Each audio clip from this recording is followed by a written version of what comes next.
Bernardino was ranked most worst run city in America. If elected, what will you do to improve our city's reputation? You know, we talked a little bit about, I think, that already as far as what the primary problem is, and that's the city council. The city council has got to be a city council that is united in where they are moving. That unity is lacking, and it has lacked for a long time. It hasn't just even been over the last 4 years. It's been decades, and part of that is because of the charter. In order to be able to move the city forward, they have to understand that the charter does need some reform. But to get there, you've got to get the city council together. And unfortunately, our city council is not together, and they haven't been for a long time. And that'll be a major effort of our administration, is to bring that council together in a forum that allows them to see that that's the better way to operate. I think one of the ways to do that is simply to look at how some of the other cities' councils work and they operate. One of the candidates that's running for council, I talked to her not too long ago, and she indicated, go take a look at the water board.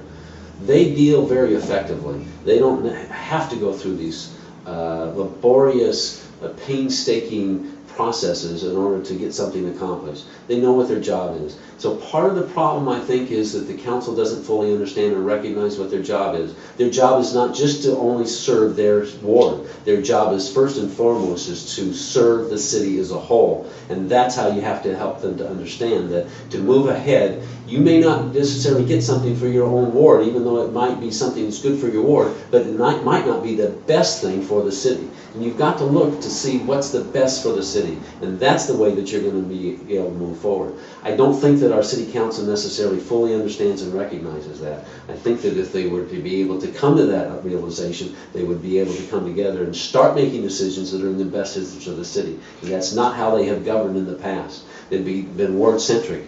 And so as a result of that, the city has suffered as a result of not understanding their role. Their role is to bring about economic development and opportunity for the community, instead of looking at just their ward. Yes, they are elected by their constituency, and yes, they need to listen to their constituency, but they also need to be engaged with their constituency to help that constituency understand that they may have to do other things for the city as a whole. Look at our downtown. The downtown should be the heart of our city. The downtown is not the heart of our city. The heart of our city is not pumping blood like it needs to. You start pumping blood back into the heart of the city, and you'll start to see the appendages of that to start to also be more vibrant. And that has been lost, and you can see the neglect.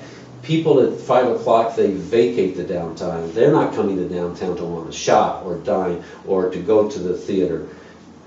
It needs to be a major theme of how this city revitalizes itself, because San Bernardino does have an opportunity. We have a downtown unlike other downtowns, and it could be a downtown that other people will want to come. And instead of leaving at 5 o'clock, they want to come to the downtown, and they want to bring their friends there, and they want to have some great experiences. That's not the experience they're getting today. You know what the experience is today. Today our downtown is not owned by us. It is owned by the gangs and the homeless. That needs to change.